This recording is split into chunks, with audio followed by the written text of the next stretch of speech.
The Girl on the Mountain. The Montana sun blazed mercilessly across the rocky terrain, turning the earth to dust and the air to fire. Eleanor Whitford gripped the reins of her stolen mare with white knuckles, her heart pounding louder than the horse's hooves against the hard-packed trail. Behind her, somewhere in the valley below, lay Fort Harrison and the life she'd fled, a life that threatened to cage her spirit more surely than any prison cell. At 24, Eleanor possessed the kind of beauty that turned heads in garrison towns, though she'd never sought such attention. Her auburn hair, usually pinned in the modest style befitting an army doctor's daughter, now flew wild and free beneath her wide-brimmed hat. Her green eyes, which had seen too much death and suffering in the makeshift hospitals where she'd assisted her father, held a fierce determination that burned brighter than the August heat. She'd taken only what she could carry: her father's medical bag, worn leather and stained with use, a handful of gold coins sewn into the hem of her riding skirt, and the desperate hope that somewhere beyond these mountains lay a life of her own choosing. The burgundy traveling dress she wore, chosen by Colonel Marcus Thornton himself for their engagement announcement, was already torn at the sleeve where she'd caught it on a thorny bush during her escape. Colonel Thornton. Even thinking his name made her stomach turn. 53 years old, with cold gray eyes and hands that lingered too long when he helped her from a carriage. Her father, broken by whiskey and the ghosts of too many battlefield surgeries, had accepted the colonel's proposal on her behalf without even consulting her. "It's a good match, Eleanor," he'd slurred, not meeting her eyes. "You'll want for nothing. Nothing except freedom. Nothing except love. Nothing except the right to breathe without asking permission." The trail grew steeper as she urged her mount higher into the Absaroka Range. She'd overheard soldiers talking about these mountains' wild country where outlaws and renegades disappeared, where the law didn't reach and civilization was just a memory, perfect for a woman who needed to vanish. But the mare, a fine cavalry horse more suited to parade grounds than mountain paths, began to struggle. Foam flecked her mouth, and her breathing came in labored gasps. Eleanor knew she should stop, should rest the animal, but fear drove her onward. They'd discover her absence soon enough.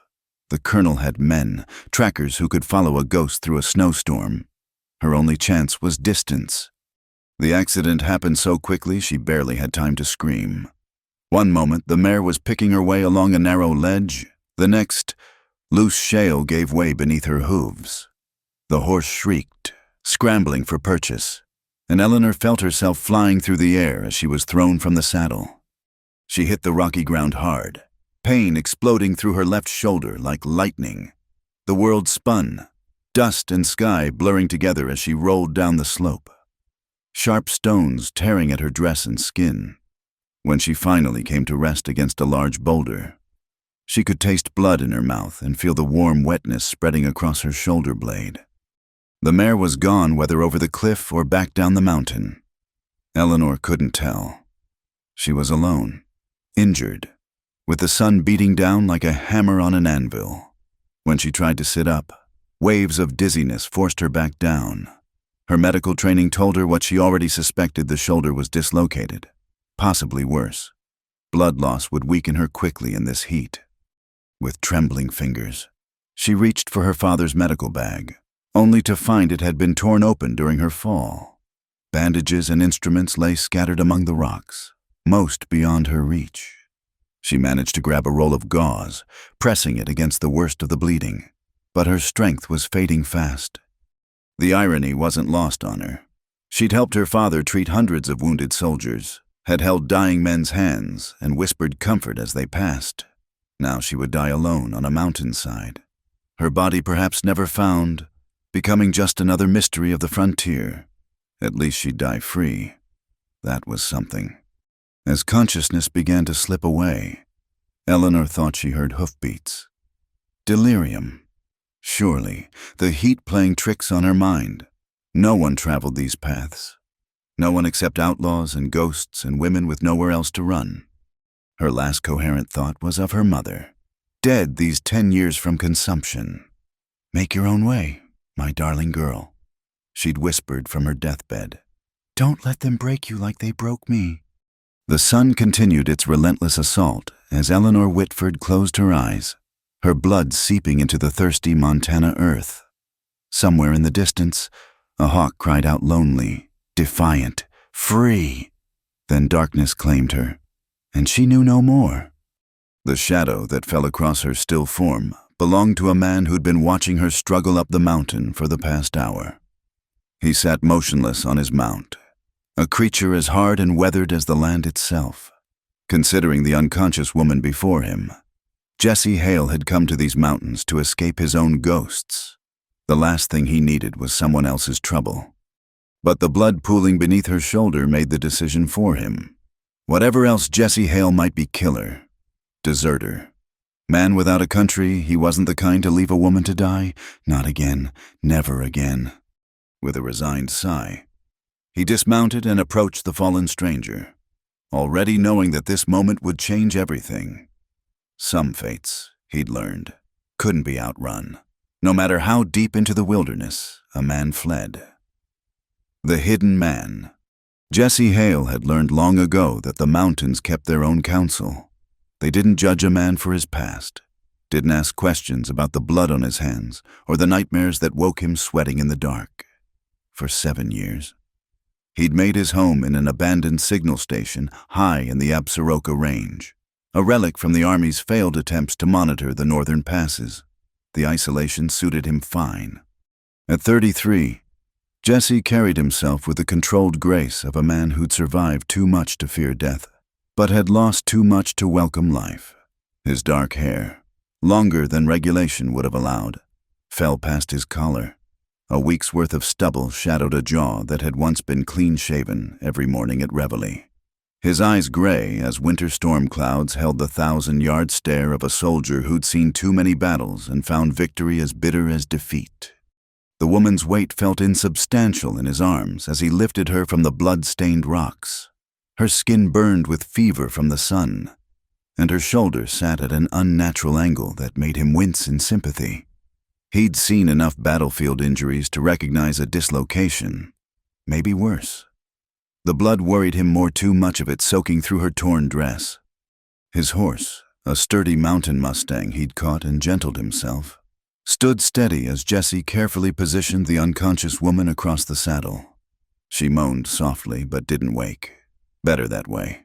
The ride to his shelter would be rough, and there was nothing he could give her for the pain until they arrived. The signal station sat tucked beneath an overhanging cliff face, invisible from above and difficult to spot from below unless you knew exactly where to look.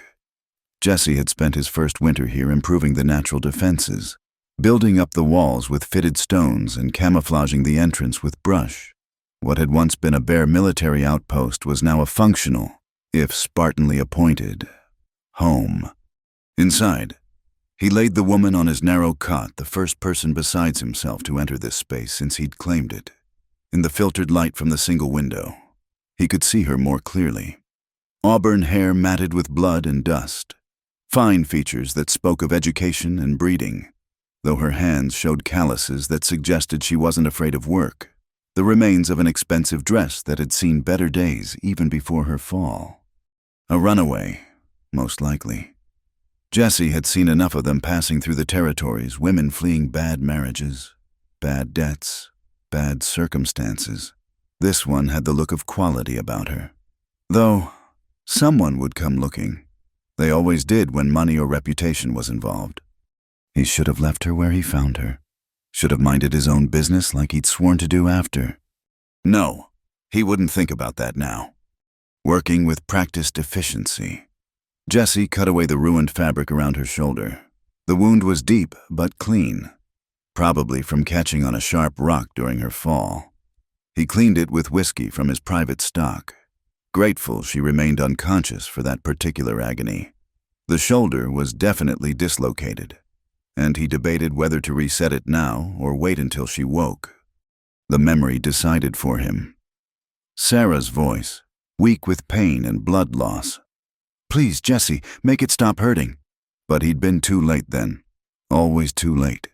His hands had been steady enough to kill men at 300 yards, but had shaken like leaves when trying to save the one person who'd mattered most. This time would be different. With quick, decisive movements, he manipulated the woman's arm, feeling for the proper angle. A sharp rotation and push, the joint slipped back into place with an audible pop. She cried out, eyes flying open for just a moment, revealing startling green irises before unconsciousness reclaimed her. Jesse continued his ministrations, cleaning and bandaging wounds, checking for broken ribs or other injuries his initial assessment might have missed. Her medical bag, what remained of it, lay beside the cot. Quality instruments, well maintained. Either she was a doctor's wife or, more intriguingly, had medical training herself. The way her hands showed specific calluses, the type that came from holding surgical instruments, suggested the latter. By the time he finished, twilight was painting the mountains purple and gold. Jesse built up the fire and set a pot of bone broth to simmer the universal remedy for everything from bullet wounds to broken hearts. He'd learned to make it from an old crow woman who'd taken pity on a half-dead soldier she'd found freezing in a snowbank. The debt he owed her was another weight on his conscience, another ghost in his collection. The woman stirred as full darkness fell. Jesse watched from his chair by the fire, noting the moment awareness returned. Her hand moved first to her shoulder, then froze as she registered the unfamiliar surroundings. He could see her mind working, assessing threats, planning escape routes. Smart. Survivors always woke that way. "Water," he offered, keeping his voice low and unthreatening. She turned toward him, those green eyes sharp despite her ordeal. "Where?" Her voice came out as a croak. She cleared her throat and tried again. "Where am I?" "Safe." He brought her a cup of water, moving slowly, telegraphing his intentions. "Drink slow." She took the cup with her good hand, studying him over the rim as she sipped. Jesse submitted to the scrutiny without comment. Let her look. Let her judge. He'd already decided what to do once she was well enough to travel, point her toward the nearest town, and forget she'd ever existed. He'd had his fill of complications. "You reset my shoulder," she said finally, not a question. Seemed the neighborly thing to do. "Are you a doctor?" "No." The word came out harder than he'd intended. He softened his tone. "Just picked up some skills along the way. Your bag said you might be one, though." She glanced at the scattered medical supplies. "My father was... I assisted him." A pause. "How long have I been here?" "Few hours. Sun's been down about 30 minutes. "My horse." "Gone. Sorry." She absorbed this without visible emotion, though he caught the slight tightening around her eyes, calculating distances. Probably, wondering how far she'd gotten from whatever she was running from. "What's your name?" she asked. Jesse hesitated. Names had power. Names could be traced, but lying seemed pointless when she'd be gone in a day or two anyway. "Jesse Hale." "Eleanor Whitford." She offered it like a test, watching for recognition. He gave none, though the name tickled something in his memory. Whitford. Military family, maybe not his concern. "There's broth when you're ready. You lost some blood." "Thank you." She shifted, wincing at the movement. "Mr. Hale, I should tell you there may be men looking for me." "Figured as much." "I can leave tomorrow if..." "You can't." He cut her off, not ungently. "That shoulder needs rest. 3 days minimum, or you'll tear it open again. After that, we'll see about getting you where you're going." Something flickered across her face. Relief, disappointment. "And if they come here?" Jesse's smile held no warmth. "Nobody comes here, Miss Whitford. That's the whole point." He returned to his chair by the fire, effectively ending the conversation. Behind him, he heard her settle back against the thin pillow, breathing already evening out toward sleep, the body's way of healing itself. 3 days, he told himself. 3 days, and she'd be gone, taking her troubles with her. He'd go back to his solitude, his ghosts, his penance. The mountains would forget this brief interruption, and so would he. But as he stared into the flames, Jesse couldn't shake the feeling that fate was laughing at him. He'd come here to escape the consequences of trying to save someone. Now, it seemed, the universe had dropped another test quite literally at his feet. This time, he promised himself. He'd keep his distance, do what was necessary and nothing more. The woman Eleanor would heal and leave, and his carefully constructed isolation would remain intact. It was a good plan, a sensible plan. Jesse Hale should have known better than to make plans when it came to women named after queens and eyes the color of spring forests. The mountains, in their ancient wisdom, were probably already laughing at his foolishness. The shelter by the cliff. Eleanor woke to the sound of metal against stone, a rhythmic scraping that spoke of routine rather than urgency. Pale morning light filtered through the single window, revealing more details of her sanctuary than she'd absorbed the night before. The walls were fitted stone, chinked with mud and moss. Rough-hewn shelves held supplies in military neat rows, ammunition, preserved foods, medical supplies, books wrapped in oilcloth. Everything spoke of long habitation and careful planning. Jesse Hale sat just outside the entrance, sharpening a hunting knife with methodical strokes. His profile was harsh in the morning light, angular features that might have been handsome once before weather and hardship carved deeper lines. He wore the same clothes as yesterday, dark wool pants, a faded blue shirt that might have once been military issue, suspenders that had seen better decades. No weapon visible, but Eleanor sensed he didn't need one to be dangerous. "There's coffee," he said without turning, "and biscuits from yesterday. Can you manage?" Eleanor tested her shoulder, finding it stiff but manageable. "I believe so." She rose carefully, aware of her inappropriate state of dress chemise and petticoats, her ruined dress folded neatly on a chair. Jesse had been respectful in his doctoring, cutting away only what was necessary. Still, the intimacy of the situation wasn't lost on either of them. He'd left a man's shirt on the foot of the cot. Eleanor slipped it on, the fabric soft with wear and smelling of lye soap and mountain air. It hung to her knees, making her feel smaller than her 5'6" height.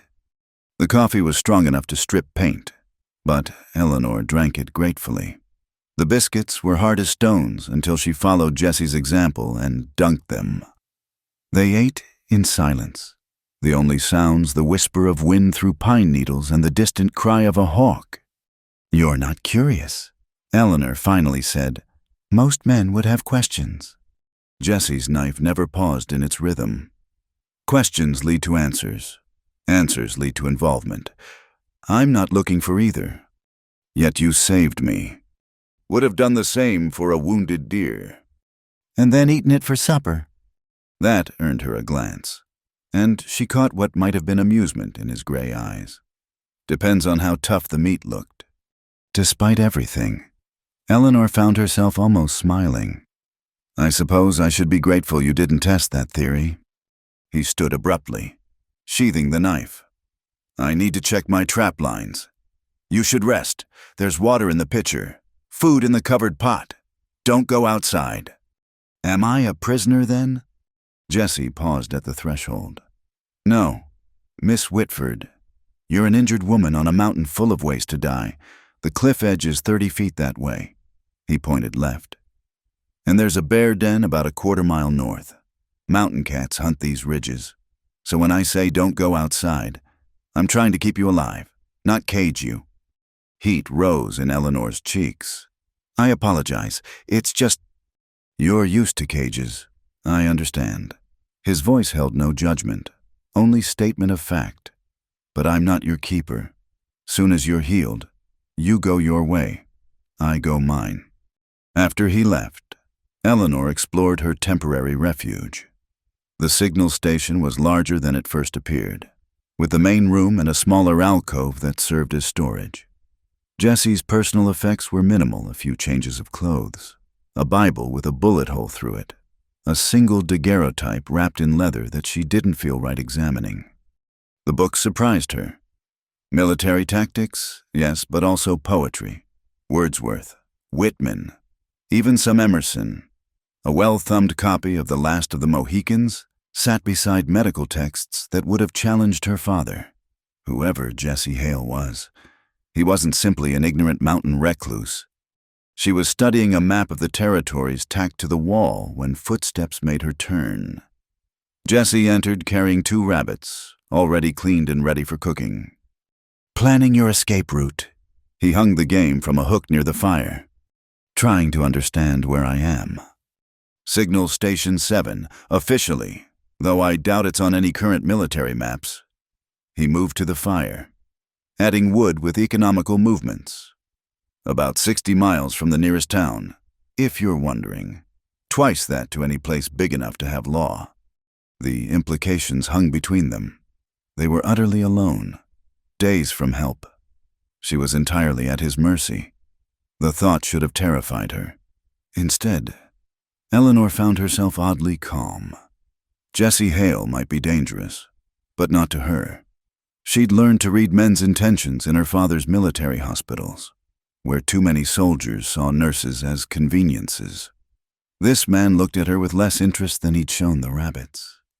"I can help with those," she offered, gesturing to the game. "You cook when necessary, though I'm better at sewing up bodies than preparing them for dinner." He handed her a knife, an act of trust that wasn't lost on her. They worked side by side, Jessie showing her how to joint the rabbits properly while Eleanor prepared wild onions and herbs she recognized from the shelves. "You've had medical training?" Jessie said after a while. Not quite a question. "My father believed in practical education. He said a woman should know how to save lives as well as create them." She paused, remembering. Mother was horrified. She wanted me to learn watercolors and piano. "Did you?" "Yes, I was terrible at both."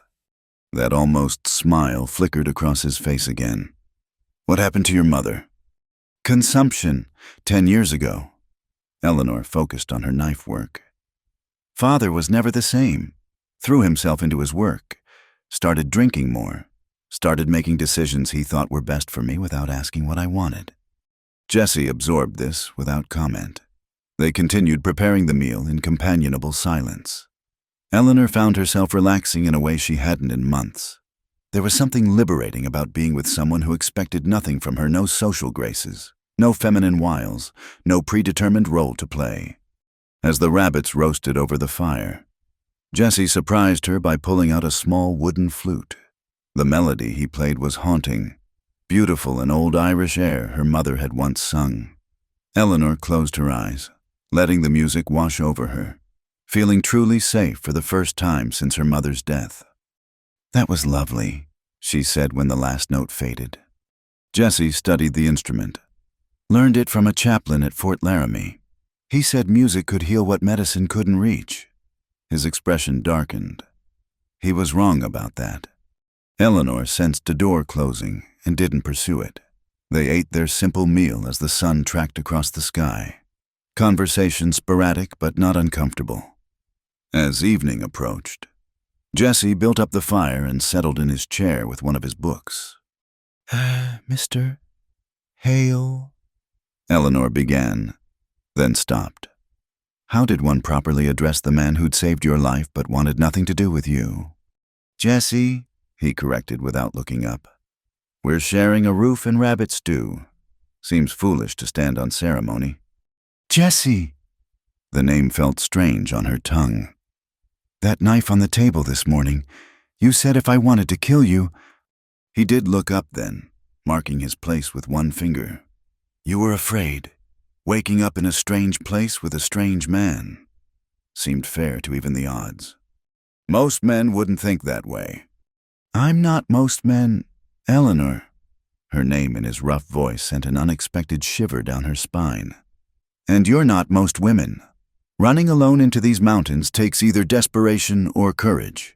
Maybe both." "How do you know I was alone?" "Your horse's tracks. No others following close. Whatever you're running from, you didn't bring help." He returned to his book. "Smart, actually. Help can turn to hindrance real quick when money's involved. Eleanor stared at him. You tracked my path. Needed to know if anyone was following. So far, no, but that won't last if someone wants you back bad enough. The fire crackled between them. Eleanor pulled the borrowed shirt closer, though the chill she felt had nothing to do with temperature. Somewhere out there, Colonel Thornton was likely organizing search parties. Her father would be forced to participate, his shame and fury at her defection warring with genuine worry. They'd check the usual routes: first-stage stations, railway towns, respectable establishments where a lady might seek shelter. They'd never think to look for her in a place like this, with a man like Jesse Hale. 3 days, she said quietly.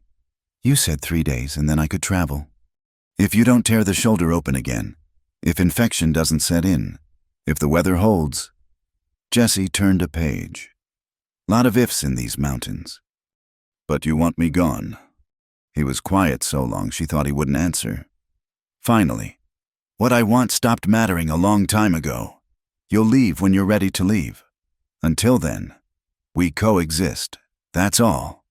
Eleanor nodded, though he wasn't looking at her. Coexistence. She could do that. 3 days of sharing space with this taciturn man who played heartbreaking music and read poetry between checking trap lines. 3 days to figure out where a woman with medical skills and stolen gold coins could disappear to. 3 days to pretend she didn't notice the way his hands moved with careful gentleness despite their obvious capability for violence, or the way he automatically positioned himself between her and the door protective instinct he probably didn't even realize he was displaying. 3 days. Then she'd leave, and Jesse Hale would become just another story she'd never tell anyone. Another secret the mountains would keep. As night fell properly, Jesse banked the fire and retreated to his bedroll in the storage alcove, leaving her the cot. Eleanor lay awake, listening to the night sounds wind through pine, the distant howl of wolves, the settling of the shelter's bones. Somewhere in the darkness, Jesse's breathing evened into sleep, though she suspected he remained alert even then. Tomorrow she'd be stronger. Tomorrow she'd start planning her next escape. But tonight, in this strange sanctuary with its damaged guardian, Eleanor Whitford allowed herself to simply exist. No roles to play, no expectations to meet. Just a woman healing in borrowed clothes, protected by a man who wanted nothing from her except her eventual absence. It was, she realized with some surprise, the most honest relationship she'd had in years. The days of silence. A sandstorm arrived on the third morning, turning the world beyond the shelter into a howling wall of dust and grit. Jesse had seen it coming the night before, something in the way the wind shifted, the behavior of the birds. He'd secured everything loose, brought in extra water, and warned Eleanor to stuff cloth in the window cracks. Now they sat in the dim shelter, listening to the storm rage outside. The enforced confinement created an intimacy neither had anticipated. In the muted light, Eleanor watched Jesse work on repairing a bridle, his hands steady despite the noise that would have set her nerves jangling back in civilization. How do you stand it? She asked. The isolation. Jesse didn't look up from his work. Same way you stood whatever you were running from, one day at a time. That's not an answer. It's the only one I've got. Eleanor had learned to recognize his patterns by now. Direct questions about his past met walls, but sometimes, in the spaces between words, he revealed more than he intended. She'd been helping him organize medical supplies that morning when she'd asked about a particular suture technique illustrated in one of his books. Without thinking, he demonstrated on a piece of leather, his hands moving with the muscle memory of long practice. You've done this before, she'd observed, on living tissue. His hands had stilled. Yes. Were you a medic in the war? No. The word came out flat, final, then softer. But I learned. When I had to.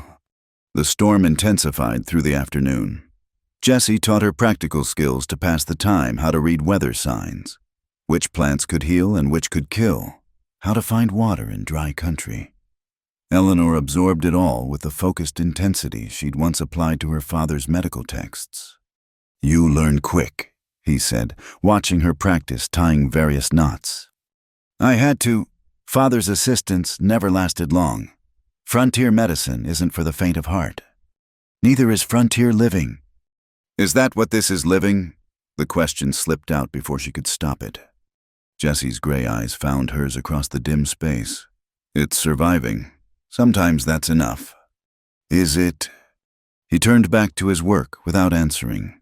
But later, as Eleanor prepared their evening meal from dried venison and wild herbs, she caught him watching her with an expression she couldn't read. The storm raged for 2 days. By the second night, the forced proximity had worn down some of Jessie's walls. He told her about the wildlife, the wolf pack that denned in the lower valley, the golden eagle pair that nested in the crags above. He showed her how to read tracks in dust, how to predict weather from cloud formations, how to stay warm when the temperature dropped below freezing. "Why are you teaching me this?" Eleanor asked as he demonstrated how to bank a fire for the night. "You're planning to run again. When you leave here." It wasn't a question. "Might as well know how to survive it." "And if I asked you to come with me?" The words hung in the air between them. Jessie's hand stilled on the fire poker. "You don't know what you're asking." "I know I'm asking a man who saved my life to help me save it again." He stood abruptly, moving to the window where dust still swirled against the glass. "I'm nobody's salvation. Eleanor learned that the hard way." Something in his voice, a raw edge of old pain, made her approach him. Not too close. She'd learned he spooked like a wild animal at unexpected contact. "I'm not asking for salvation, just company on the trail until I reach wherever I'm going." "And where's that?" "I don't know." The admission came easier than she'd expected. "Away. Somewhere I can use these hands for healing instead of pouring tea. Somewhere a woman can be more than property to be traded between men." Jessie turned to look at her then. Really look at her. In the lamplight, she could see flecks of blue in his storm-gray eyes. "There's a settlement," he said slowly. "North of here, near the Canadian border. Mining town, but growing. They'd welcome someone with medical skills. Wouldn't ask too many questions either." "You've been there?" "Passed through, year or so back." He moved away from the window. "It's rough country, 3 weeks travel, maybe 4. Mountains, rivers, weather that turns killer without warning. I've come this far." "Not the same. You had a horse then. Supplies. You were running on fear and adrenaline." His voice hardened. "That settlement's littered with the bones of people who thought they were tough enough." Eleanor felt her temper flare. "So I should, what, go back, marry the colonel, and spend my life as his ornament, die slowly instead of quickly?" "I didn't say that." "Then what are you saying?" Jessie was quiet for a long moment. When he spoke, his voice was careful, measured. "I'm saying you need to be sure. Once you start that journey, there's no turning back. And if something happens, if you get hurt, sick, lost, you won't be there to save me." Eleanor finished the thought. "I understand. Do you?" He stepped closer, close enough that she could smell leather and wood smoke. "Because I don't think you do. I don't think you understand what it means to watch someone you're supposed to protect die because you weren't fast enough, weren't good enough, weren't—" He cut himself off, jaw clenching. Eleanor's heart pounded, but not from fear. There was something raw in his expression, a glimpse of the wound he carried. "Who was she?" Eleanor asked softly. Jessie's face closed off immediately. "Doesn't matter." "It does to you. Leave it alone, Eleanor." But she'd learned stubbornness from watching her mother fight consumption for 2 years. "Her death wasn't your fault." "You don't know that." "I know you." The words surprised them both. 4 days isn't long, but it's long enough. I know you check the perimeter 3 times each night. I know you give me the larger portions of food and pretend you're not hungry. I know you've read every one of those medical texts trying to understand what went wrong."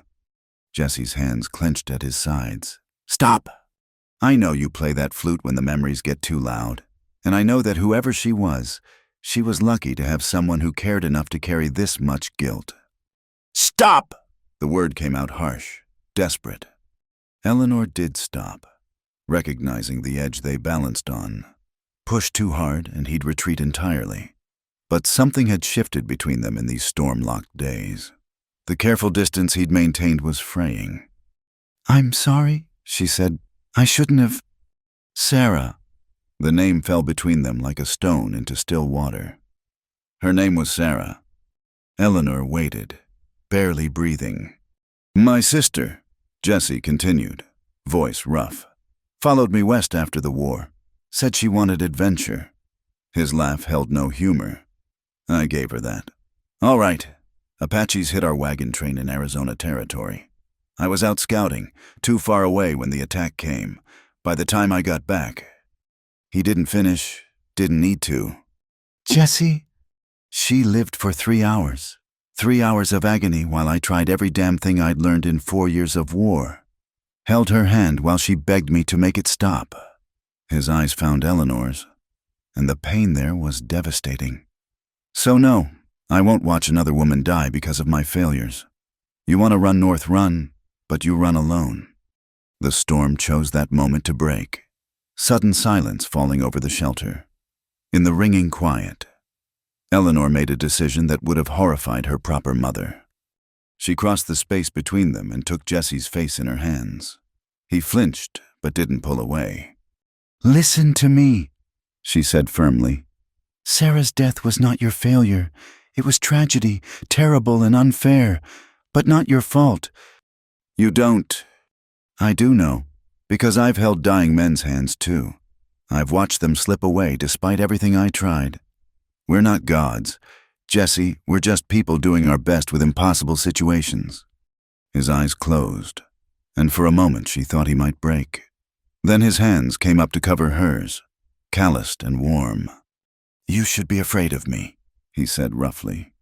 Probably, but I'm not. I've killed men, Eleanor, more than I can count. In war. Not just in war.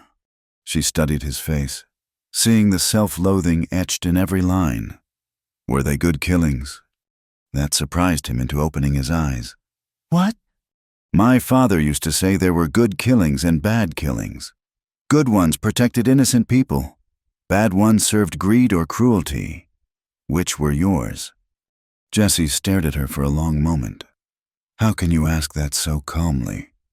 Because I've seen both kinds. Because I've handed my father the instruments to dig bullets out of good men and bad. Her thumbs brushed his cheekbones. Because I know which kind of man you are. Even if you've forgotten. Something broke in his expression then. Not completely, not the total shattering of his walls, but a crack, letting light into places that had been dark too long.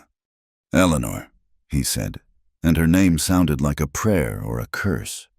Neither of them moved. The moment stretched, fragile as spun glass. Then Jessie gently removed her hands from his face, stepping back. The storm's passing. You should rest. Eleanor recognized the retreat, but didn't challenge it.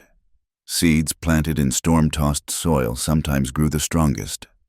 Thank you, she said simply, for telling me about Sarah. He nodded once, sharp and brief, then busied himself checking the door seals. That night, Eleanor lay awake thinking about paths not yet taken. The settlement Jessie described called to her a place to start fresh, to use her skills, to be more than someone's daughter or wife. But the journey there, she'd been prepared to face it alone, had steeled herself for the solitude, the danger. But now, having glimpsed the man beneath Jessie's armor, she found herself wanting something she hadn't dared consider. Not protection, not rescue, just partnership. Someone who understood the weight of carrying other people's lives in your hands. Someone who knew that survival sometimes meant more than just staying alive. The wind outside had gentled to a whisper. Tomorrow the trails would be clear.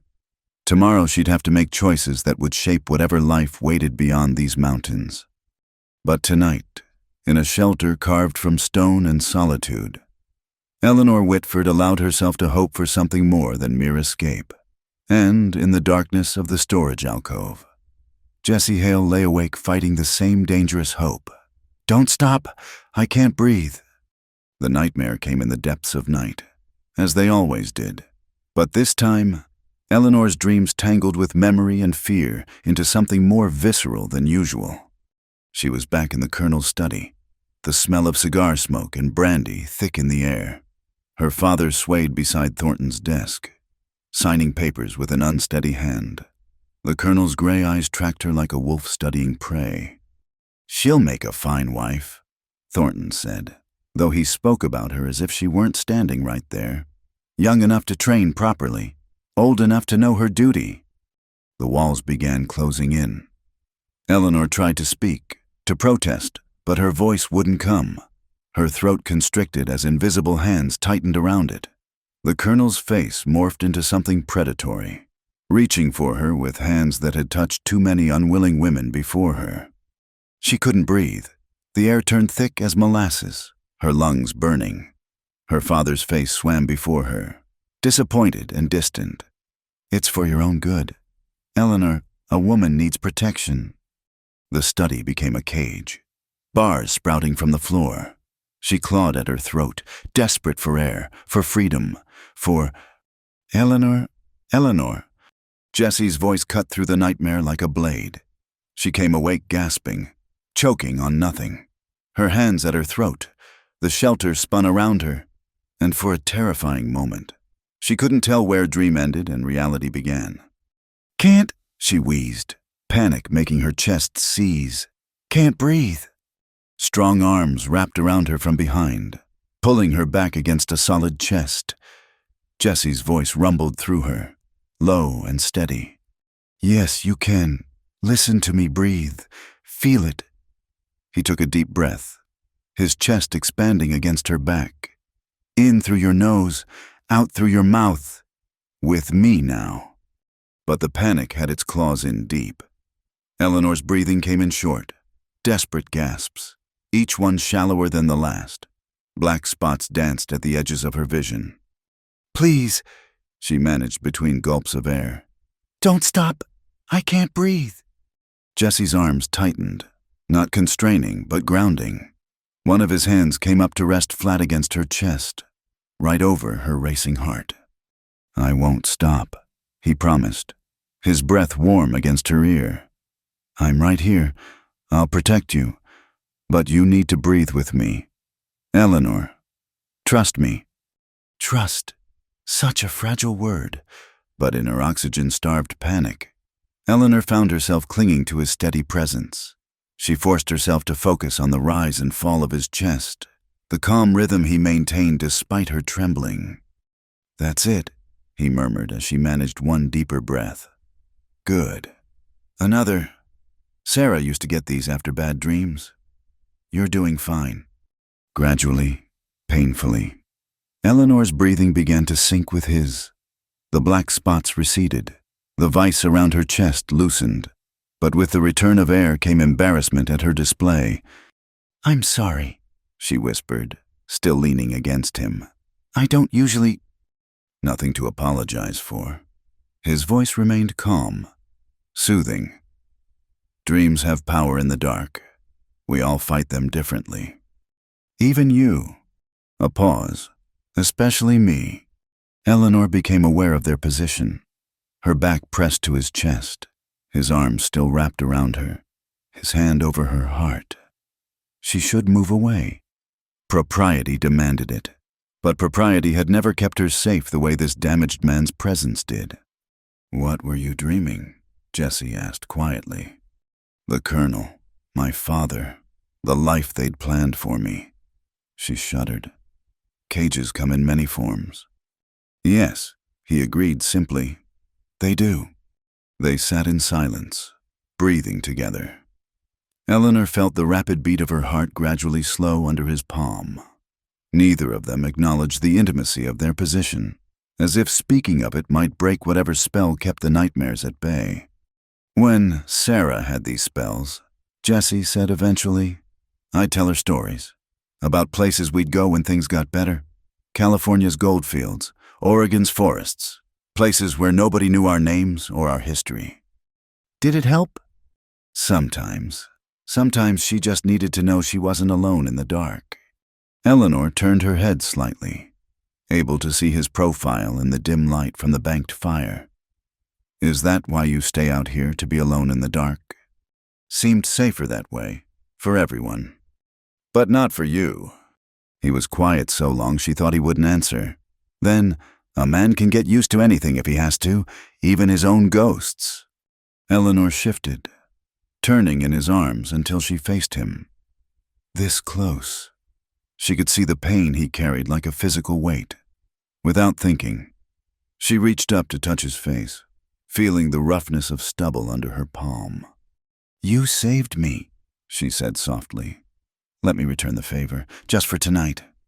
"Eleanor, tell me about California, about the places you and Sarah dreamed of seeing." Jesse's eyes closed. For a moment, she thought he'd refuse, retreat back into his fortress of solitude. Then he began to speak, his voice low and measured. He told her about San Francisco Bay, where ships from around the world crowded the harbor, about the Sierra Nevada mountains, where snow-capped peaks touched the sky, about valleys where orange trees grew and the ocean met the land in crashes of white foam. As he spoke, Eleanor felt the last of her panic dissolve. She stayed pressed against him, their foreheads nearly touching, breathing the same air. His words painted pictures of a world beyond cages and expectations, beyond duty and the weight of other people's dreams. "We were going to have a little farm," Jesse continued, his voice growing rougher. "Sarah wanted chickens, said she'd name every one." A broken laugh. "I told her that was foolish, naming animals you'd eventually eat. She said that was the point, to remember that everything that sustains us deserves respect." "She sounds wise." She was 17. The words carried infinite sadness. 17 and thought her big brother could protect her from anything. Eleanor's hand moved from his cheek to the back of his neck, fingers threading through his hair. "You did protect her. You gave her dreams, adventures, love. That matters. Does it when she died anyway?" "Yes." Eleanor's voice held the certainty born of watching too many deathbeds. "Ask any of the men I've seen die.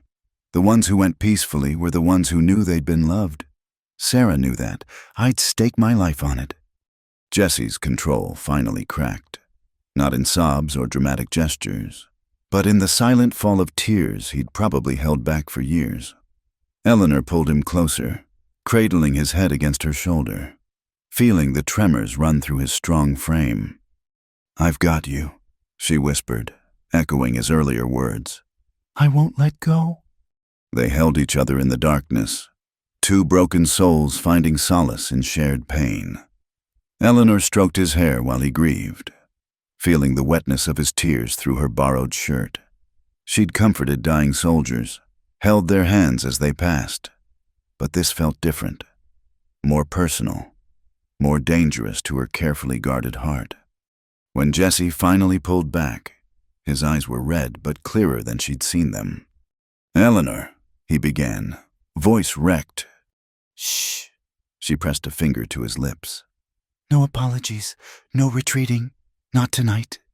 He studied her face in the firelight. "What are you doing to me?" "The same thing you're doing to me," she admitted, "making me want things I shouldn't want." "You should be running from me, not—" He gestured helplessly at their entwined position. "I've spent my whole life running from the wrong things. Maybe it's time I ran toward something instead." "I'm not something to run toward. I'm barely surviving out here." "Surviving isn't living," Eleanor said, repeating his earlier words back to him. "You taught me that." Jessie's hand came up to cup her face, thumb brushing her cheekbone with devastating gentleness. "You don't know what you're asking." "I'm not asking for anything, not yet." She leaned into his touch. "Just be here with me, tonight. Keep the nightmares away." He searched her eyes for a long moment, then nodded slowly. They settled back onto the cot together, not as patient and caretaker, but as two people seeking comfort in the darkness. Eleanor tucked her head under Jesse's chin, feeling his arms come around her with careful tenderness. "If you can't breathe again," he murmured into her hair, "wake me." "Only if you do the same," she countered, a soft huff that might have been a laugh. "Deal." They lay quietly, listening to the night sounds beyond the shelter. Eleanor felt sleep tugging at her but fought it, not wanting to return to the nightmares. As if sensing her reluctance, Jesse began to hum softly that same Irish melody he'd played on the flute. "My mother used to sing me to sleep," Eleanor whispered. "Mine too, before the fever took her." Another shared loss, another point of connection in their constellation of pain. Eleanor pressed closer, feeling his heartbeat strong and steady under her palm. "Jesse, Thank you for the promise." His arms tightened fractionally. "Which one?" "To protect me, even from my own dreams." "Eleanor," his voice held warning, "don't read too much into this. Don't make this more than it is." But she was already drifting towards sleep, safe in the circle of his arms. Tomorrow would bring decisions and departures. Tomorrow she'd have to choose between safety and freedom, between the known and the vast uncertain. But tonight, she breathed easily in the arms of a man who asked nothing of her except that she keep breathing. And for now, that was enough. Jesse stayed awake long after Eleanor's breathing evened into sleep. He told himself he was just being vigilant, watching for signs of another panic attack. But the truth was simpler and more complicated. For the first time in years, holding someone didn't feel like betrayal. Protecting someone didn't feel like tempting fate. The woman sleeping in his arms had given him something he'd thought lost forever, the possibility that his failures didn't define him. It was dangerous thinking. Hope was a luxury he couldn't afford. But as Eleanor murmured in her sleep and pressed closer, Jesse found himself making another promise, this one silent, to himself. Whatever came next, whatever choices she made, he'd make sure she stayed free, even if it meant letting her go. Even if it meant being alone again. But for tonight, in the shelter of stone and silence, two wounded hearts beat in rhythm, and that was its own kind of healing. The choice between freedom and love. Morning came too soon, bringing with it the clarity that darkness had kindly obscured. Eleanor woke to find herself alone on the cot, Jesse's warmth replaced by a carefully tucked blanket. She could hear him outside, the rhythmic sound of an axe splitting wood carrying through the morning air. The storm had passed completely, leaving the sky a crystalline blue that seemed to mock the turmoil in her chest. Her shoulder, she realized with some surprise, barely ached. The careful tending and rest had done their work. She was healed enough to travel. The thought should have brought relief. Instead, it settled like lead in her stomach. Eleanor dressed slowly in her mended dress, each movement feeling like a step toward an inevitable goodbye. The fabric still bore traces of her fall, carefully patched tears, faint blood stains that wouldn't wash out completely. Battle scars, she thought, proof of her first successful escape. Jessie didn't look up when she emerged from the shelter, but she saw the tension in his shoulders, the too precise swing of the axe. He'd already saddled his horse, packed provisions in worn saddlebags. "Ready for departure?" "The mare I've prepared is steady," he said without preamble. "Not fast, but she knows these mountains. There's food for a week, ammunition for the rifle, maps to the settlement I mentioned." Eleanor studied the supplies, noting the quality of the selections. He'd given her his best of everything, the newer blanket, the fuller water skins, the rifle she'd seen him clean with reverent care. "This is too much," she said quietly. "It's what you need to survive." "And what about what you need?" Jessie finally looked at her then, and the shuttered expression on his face made her heart clench. The man who'd held her through nightmares was gone, replaced by the distant stranger she'd first met. "I've survived out here for years. I'll manage." Eleanor felt anger spark clean and clarifying.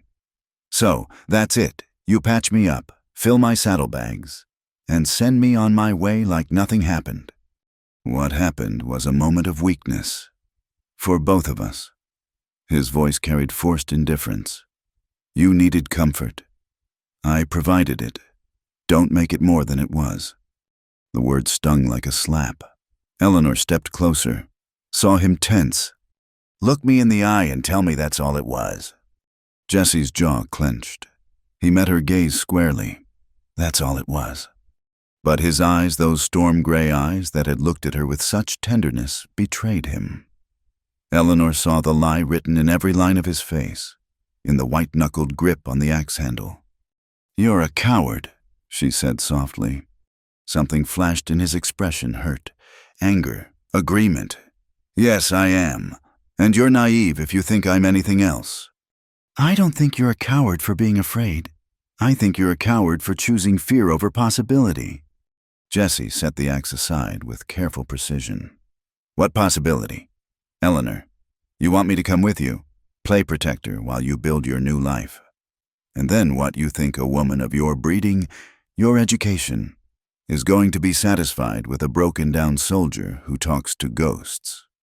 I think, Eleanor said slowly, that you've already decided how this story ends without giving me any say in it. Because I know how it ends. I've lived it. His voice turned harsh. You'll ride away grateful for your freedom. You'll build something good in that settlement. Find a man who hasn't spent years washing blood off his hands. Have children who don't wake to their father's nightmares.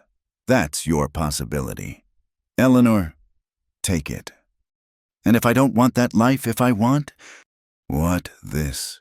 Jesse gestured at the shelter, the isolation. You want to hide in the mountains, jumping at shadows. You want to wake every morning wondering if today's the day your past catches up. Because that's my life. That's all I have to offer. Eleanor felt tears prick her eyes, but refused to let them fall. I never asked you to offer anything. I asked you to walk beside me. Not ahead, not behind, beside. Pretty words. Jesse turned away. But we both know the world doesn't work that way. Someone always leads, someone always follows, and someone always gets left behind. Like Sarah. The name hung between them like a blade. Jesse went very still. That's not fair, he said quietly. No, it's not. But neither is you using her death as a wall between us. Eleanor moved around him, forcing him to see her. You think honoring her memory means living in purgatory. You think she'd want this for you. Don't. The word came out raw. Don't pretend you knew her. I know she loved you. I know she trusted you. And I know... Eleanor's voice broke slightly. I know she wouldn't want you to die slowly in these mountains just because she died too young in the desert. Jesse's control snapped. He grabbed her shoulders. Not hard enough to hurt, but firm enough to make his point. And I know what it's like to watch someone die because I failed them. I know what it's like to make promises I couldn't keep. I won't do it again. I'm not asking you to promise anything except honesty. Eleanor covered his hands with hers. Be honest with me. Jesse, tell me you feel nothing. Tell me last night meant nothing. Tell me you want me to ride away and never look back.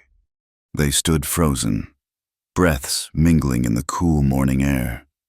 Eleanor could feel the tremor in his hands, see the war playing out behind his eyes.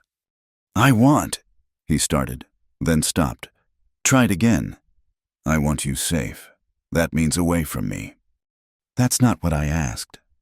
Eleanor, do you want me to leave? The question hung between them. Simple and impossible. Jesse's hands tightened on her shoulders, and for a moment she thought he might shake her or kiss her or both. Instead, he let go and stepped back. Yes, he said, I want you to leave. Eleanor studied his face. Reading the truth, he wouldn't speak. Then she nodded once, sharp and decisive. All right, I'll go. Something flickered in his expression. Surprise, disappointment, but Eleanor was already turning toward the packed horse. Thank you, she said formally. For everything. The medical care, the supplies, the comfort. I'll make sure to put them all to good use. Jessie watched her check the saddle, adjust the stirrups with steady hands. The first water source is 8 miles north. There's a cave marked on the map where you can shelter tonight. I remember. She swung up onto the mare with only a slight wince. You're a good teacher. Eleanor. No. She gathered the reins, looking down at him. You've made your choice. Don't insult us both by second-guessing it now. He stepped back, hands clenched at his sides. Eleanor allowed herself one last look at him, memorizing the way the morning light caught in his dark hair, the proud set of his shoulders, the eyes that held too much pain and too much honor. Goodbye, Jessie Hale, she said. I hope you find peace. She turned the mare north and kicked her into a walk. The trail stretched ahead, winding up into the mountains that would lead her to whatever future she could carve from courage and determination. Behind her, Jessie stood like a statue, watching her go. Eleanor didn't look back, couldn't. If she saw regret on his face, she might weaken. If she saw relief, it might break her. The first mile passed in silence, save for the mare's steady hoofbeats and the cry of a hawk overhead. Eleanor focused on the rhythm, on the feel of freedom beneath her, on anything but the ache in her chest that had nothing to do with her healing shoulder. She'd known from the start that Jessie Hale wasn't a man to save or be saved by. He was too wounded, too convinced of his own unworthiness, and she had her own path to follow, one that didn't include trying to heal a man who didn't want healing. But knowing didn't make leaving easier. The second mile brought her to a ridge overlooking the valley. Eleanor stopped, allowing herself one glance back. The shelter was barely visible, a small smudge against the cliff face. She couldn't see Jessie, didn't know if he still stood watching or had already retreated inside. Thank you, she whispered to the wind, for teaching her survival, for showing her tenderness, for proving that not all cages were visible and not all prisons had bars. Then she turned the mare's head north and rode on, toward a future uncertain but her own. The sun climbed higher, warming her back. The mare settled into a steady pace, and Eleanor Whitford, runaway daughter of a broken doctor, chosen bride of a cold colonel, began the journey toward becoming whoever she was meant to be. Behind her, Jessie Hale stood at the shelter entrance until the last dust of her passing settled. Then he went inside, closed the door, and tried to convince himself he'd done the right thing. The empty shelter echoed with her absence. The cot still held the shape of two bodies curved together. The air still carried the faint scent of her soap and determination and something uniquely Eleanor. Jessie picked up the shirt she'd worn, held it for a moment, then folded it carefully and placed it on the shelf with his other meager possessions. A remembrance, a regret. He'd sent her away to save her, from danger, from disappointment, from the darkness that clung to him like a second skin. It was the right choice, the noble choice. So why did it feel like he'd just made the worst mistake of his life? The day stretched ahead, empty as all his days before Eleanor had crashed into his world. Jessie tried to return to his routines, checking traps, maintaining equipment, the 1,000 small tasks that kept a man alive in the wilderness. But everything had changed. The silence that had once brought peace now felt oppressive. The solitude he'd embraced now felt like punishment. And the ghosts that haunted him seemed to whisper with Sarah's voice, "You fool! You goddamn fool!" By nightfall, Jessie sat by his fire, staring at the flames and seeing green eyes bright with tears she wouldn't shed, remembering the feel of her in his arms, the trust she'd placed in him, the challenge she'd offered. "Walk beside me," she'd said, as if it were that simple. As if a man could just choose to stop running from his past and start walking toward a future. As if love and he could finally admit that's what had been growing between them, could really conquer the demons that drove men to solitude and women to flight. Jessie reached for his flute, then set it aside. Music wouldn't fill the emptiness Eleanor had left behind. Nothing would. Except... He stood abruptly, decision crystallizing. It was full dark. She'd be at the cave by now, safe for the night. By morning, she'd be another 8 miles gone. Then 16. Then too far to catch even if he rode hard. If he was going to be a fool, better to be a fool who tried than one who let fear make all his choices. But even as the thought formed, Jesse sank back into his chair. Tomorrow, he told himself. He'd decide tomorrow, or the next day, or never. Outside, the night wind sang through the pines, carrying with it the scent of coming snow. Winter would arrive early this year, and Jesse Hale would meet it as he'd met every season for 7 years alone, safe in his solitude, dying one empty day at a time, between society and inner self. The settlement of Cedar Falls sprawled along the banks of the Milk River like a hopeful scar on the landscape. It was exactly as Jesse had described, rough, growing, and blessedly incurious about a woman's past as long as she could prove useful in the present.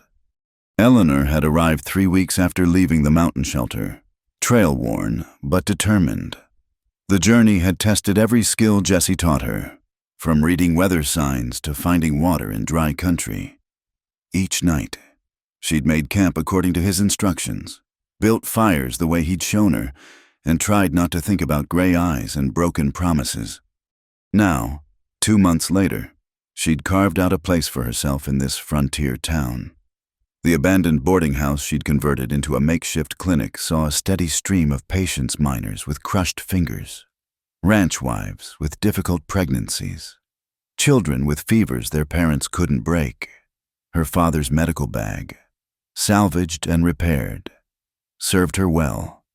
Miss Eleanor, young Tommy Morrison, burst through the clinic door, face flushed with exertion. "Ma says come quick, the baby's coming wrong." Eleanor grabbed her bag, already mentally running through procedures for breech births. "Tell your father to boil water. Clean sheets if they have them. Go." The Morrison cabin sat on the outskirts of town, where the newest arrivals scraped out claims on increasingly marginal land. Eleanor found Beth Morrison laboring hard, her husband Jacob pacing frantically. "Thank God," he breathed when Eleanor entered. "She's been like this for hours. The last midwife said—" "The last midwife isn't here," Eleanor said firmly, washing her hands in the hot water Tommy had managed to prepare. "I am. Now help me get her comfortable." The next 4 hours tested every skill her father had taught her, and several she'd learned through grim necessity. The baby was indeed breech, but also wrapped in its cord. Eleanor worked with steady hands, talking Beth through each contraction, manually turning the infant while monitoring its heartbeat. When she finally placed the squalling newborn, a healthy girl, in Beth's arms, Jacob Morrison actually wept. "We can't pay much," he started, but Eleanor waved him off. "Pay what you can when you can. Make sure Beth drinks plenty of water and broth. I'll check on them tomorrow." She walked back to town as dawn broke, exhausted but satisfied. This was the life she'd wanted, using her skills, making a difference, answering to no one but herself and her patients. The town was already stirring. Eleanor nodded to the early risers, shopkeepers opening their stores and workers heading to the mines. They'd accepted her with the pragmatic appreciation of people who valued competence over convention. A woman doctor might be unusual, but unusual was better than dead when fever struck. "Eleanor," Margaret Chen waved from the general store. The Chinese merchant's wife had become Eleanor's first friend in Cedar Falls, bonding over their shared status as outsiders. "I have the herbs you wanted, from San Francisco." Eleanor spent a pleasant hour with Margaret, sorting medicinal supplies and sharing tea. It was a good life, she told herself. A full life, if she sometimes woke reaching for a presence that wasn't there. If certain gruff voices made her heart skip before disappointment set in, well, that would fade with time. Wouldn't it? Word of the successful birth spread quickly. By afternoon, Eleanor's clinic was busier than usual, partly genuine patients, partly curious townspeople wanting to hear the story firsthand. She treated them all with equal professionalism, from the mayor's gout to the saloon girl's persistent cough. "You're a miracle worker," Susanna, one of the saloon girls, said as Eleanor prepared a tonic. "Doc Morrison, no relation to Beth. He just told me to quit my work. Like a girl's got choices out here." "There are always choices," Eleanor said carefully. "Sometimes they're just all difficult ones." "Speaking of choices," Susanna lowered her voice. "You heard about the new man asking around, dark hair, dangerous looking. Says he's searching for someone." Eleanor's hand stilled on the medicine bottle. It had been 2 months, long enough for the colonel to expand his search. Perhaps. "Lots of people search for someone out here," she said evenly. "True, but this one's different. Quiet-like. Watching more than asking." Susanna accepted the tonic. "Just thought you should know. Woman like you, living alone pays to be careful." After Susanna left, Eleanor locked the clinic door and leaned against it. She'd known this day would come. Cedar Falls was remote, but not invisible, if someone wanted to find her badly enough. A knock interrupted her spiraling thoughts. Eleanor peered through the window, then froze. A tall figure stood on her doorstep, hat pulled low, shoulders set in a familiar line. For a moment, her heart stopped. Then the man looked up, revealing the weathered face of Pastor Williams. "Sorry to disturb, Miss Whitford, but there's been an accident at the mine. They're bringing injured men down now." Eleanor pushed aside disappointment, or was it relief, and grabbed her bag. "How many?" "6, maybe 7. Cave-in on the lower level." The next hours blurred together in blood and bone setting, triage decisions and desperate measures. Eleanor worked alongside Doc Morrison, the elderly physician who'd initially resented her presence but now treated her as a colleague. Together they saved 5 of the 7 men, losing 2 to injuries too severe for frontier medicine. It was past midnight when Eleanor finally stumbled home, blood-stained and exhausted. She heated water for a bath, stripping away the day's horrors along with the soiled clothes. As she sank into the hot water, tears came unbidden for the men they'd lost, for the families left behind, for the weight of lives in her hands. Jessie had understood that weight, had carried it longer than she had broken beneath it in ways she was only beginning to comprehend.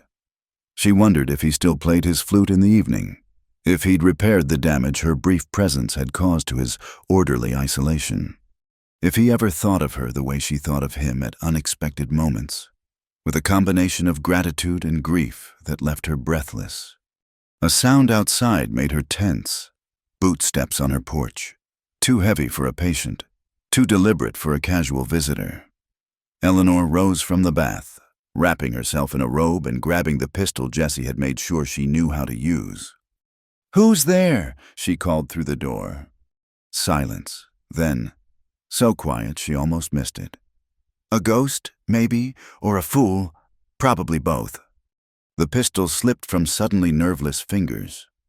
Eleanor fumbled with the lock, threw open the door, and stared at the man standing in her doorway. Jessie Hale looked exactly as she remembered and completely different. The same dark hair, now freshly cut. The same gray eyes, now uncertain instead of shuttered. The same strong frame, now held with a tension that spoke of barely controlled emotion. "Jessie!" Her voice came out as a whisper. "Hello, Eleanor." He shifted, uncomfortable. "I heard there was a doctor here who could work miracles. Thought I should see for myself." "How did you—" "I've been in town 3 days, watching, making sure you were—" He swallowed. "Making sure you were happy. You looked happy. Are you happy?" The question hung between them, loaded with everything they hadn't said 2 months ago. Eleanor studied his face, seeing new lines of strain, a wariness that went deeper than his usual caution. "I'm useful," she said finally. "I'm free. I'm building something." "That's not what I asked." "I know." She stepped back, gesturing him inside. "You shouldn't be standing in the street. People will talk." "Let them." But he entered, removing his hat and looking around her small home. "You've done well for yourself. Did you expect otherwise?" "No, I knew you would. You're too strong not to." He turned to face her. "I also knew I was an idiot to let you go." Eleanor's heart hammered against her ribs. "And it took you 2 months to realize that—" "No, I knew it before you disappeared over the ridge." His laugh held no humor. "Took me 2 months to work up the courage to do something about it." "So you've been watching me for 3 days like some kind of stalker?" Jessie flinched. "I wanted to make sure I wasn't, that you hadn't found. I needed to know you were alone by choice, not circumstance."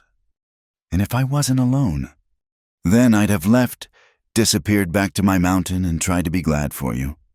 Eleanor moved closer, noting how he held himself still, like a man afraid of spooking a wild animal. "But I am alone." "Yes." "By choice." "Yes, because the only man I wanted didn't want me back." Jessie's control cracked. "Eleanor, No." She held up a hand. "I've had 2 months to think about what I'd say if I saw you again. 2 months of patience asking why a pretty woman like me isn't married, of good men making respectful offers, of lying awake wondering what I did wrong." "You didn't do anything wrong. I was the one who decided what was best for both of us without asking my opinion." Eleanor's anger, banked for months, flared hot. "Who sent me away for my own good? Who chose loneliness over the possibility of happiness because you were too scared to try?" Jessie absorbed her words without defending himself. "Yes, all of that, yes." His simple agreement deflated her anger, leaving her feeling exposed in her thin robe, hair still damp from the bath. "Why now?" she asked. "What changed?" Jessie was quiet for a long moment, then reached into his coat and withdrew something wrapped in leather. He handed it to her with careful hands. Eleanor unwrapped it, finding the daguerreotype she'd glimpsed in his shelter. A young woman's face smiled up at her, dark-haired, bright-eyed, with Jessie's stubborn chin. "Sarah," she breathed. "I went to her grave," Jessie said quietly. "First time since I buried her. Told her about you. About how I'd sent away the first person since her who made me want to live instead of just survive." Eleanor traced the image gently. "What did she say?" A ghost of a smile touched his lips. "Called me 7 kinds of fool. Said she didn't die so I could use her memory as an excuse to die slowly." His voice roughened. "Said if I didn't at least try, she'd haunt me worse than she already does." "Smart girl." "She would have liked you. Would have loved watching you stand up to me." Eleanor rewrapped the photograph carefully and handed it back. "I can't be her replacement. Jessie." "I'm not asking you to be. I'm asking—" He stopped, started again. "I'm asking for the chance to walk beside you, not ahead, not behind, beside, if you'll have me. And your mountain, your isolation. Still there if we need it. But I thought, there's good land north of here. A man could build something. Maybe help out at a clinic when his hands are steady enough. Maybe learn to live with ghosts instead of for them." Eleanor studied his face, searching for doubt, for the closed-off expression that meant he was already planning his retreat. Instead, she found only hope and fear in equal measure, the same combination currently flooding her own chest. "The townspeople will talk. A woman living with a man who isn't her husband. Then I'll marry you. Tomorrow if you'll have me. Today if there's someone who can perform it at this ungodly hour." He stepped closer. "I'm done running. Eleanor, from you, from myself, from the possibility that I might actually deserve something good. And if your past catches up, if the Colonel finds me—" Jessie's expression hardened. "Then he'll discover what a man who's lost everything once will do to keep from losing it again." The fierceness in his voice should have frightened her. Instead, Eleanor felt the last of her walls crumble. She closed the distance between them, reaching up to frame his face as she had that night in the shelter. "I'm not perfect. Jesse, I have nightmares too. I'm stubborn and independent, and I'll never be a proper wife who asks permission before making decisions. Good. His hands covered hers. I'm not looking for proper. I'm looking for you. Exactly as you are. Even if I want to keep doctoring. Especially then. This town needs you. His voice dropped. I need you. Eleanor pulled his head down until their foreheads touched, breathing him in leather and pine and home. I missed you, she admitted. Every day, every night. I kept thinking I'd turn around and you'd be there. I'm here now, if you want me. Instead of answering with words, Eleanor kissed him. It was nothing like the chaste pecks the colonel had forced on her. This was fire and promise, and 2 months of longing poured into a single point of connection. Jesse made a sound low in his throat and pulled her closer, one hand tangling in her damp hair. When they finally broke apart, both breathing hard, Eleanor saw her future written in his eyes. Not easy, not perfect, but real in theirs and worth every struggle. Stay, she said simply. Yes, he answered, and it was a vow more binding than any marriage certificate. As dawn broke over Cedar Falls, Eleanor Whitford and Jesse Hale began the careful work of building a life together, not running from the past or toward the future, but standing firm in the present, facing whatever came. Coming back. The cholera arrived with the autumn rains, sweeping through Cedar Falls like wildfire through dry grass. Eleanor had seen its devastation before in her father's military camps, but watching it tear through a civilian population, her population felt different, more personal, more desperate. We need to quarantine the affected households, Eleanor told the hastily assembled town council, exhaustion making her words sharp. Boil all water, burn contaminated bedding, and for God's sake, stop dumping waste near the water supply. Mayor Hutchins, a portly man who'd made his fortune in silver, shifted uncomfortably. Miss Whitford or Mrs. Hale, surely you're overreacting. A few cases of stomach complaint. 17 dead in 3 days. Eleanor cut him off. Including 2 children. This isn't stomach complaint, it's cholera. And if we don't act now, we'll lose half the town. She's right. The deep voice from the doorway made everyone turn. Jesse stood there, hat in hand but authority in every line of his body. In the 3 weeks since his arrival, he'd kept a low profile, helping Eleanor when needed but avoiding town politics. His presence now carried weight. I've seen cholera take entire regiments, he continued, moving to stand beside Eleanor. Listen to my wife. She knows what she's doing. The casual way he said wife, though they'd yet to formalize their union, sent warmth through Eleanor despite the circumstances. The council exchanged glances, clearly reassessing the situation with a man's backing, which irritated Eleanor even as she appreciated the support. What do you need? Hutchins asked finally. A building for quarantine, every able-bodied person helping to dig new latrines away from water sources, and medical supplies from wherever we can get them. Eleanor pulled out a list she'd prepared. Margaret Chen can order what we need from San Francisco, but it'll take weeks.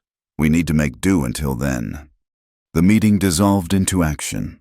Within hours, the abandoned saloon at the edge of town had been converted into a quarantine ward. Jesse worked alongside the other men, his military efficiency, organizing work crews and supply lines. Eleanor felt a bittersweet pride watching him slowly integrate into the community he'd avoided for so long. The days blurred together in a haze of sickness and small victories. Eleanor moved between patients with mechanical precision, rationing their meager medical supplies while Jesse ensured she ate and rested when possible. They worked as a team, wordless communication born of crisis and growing trust.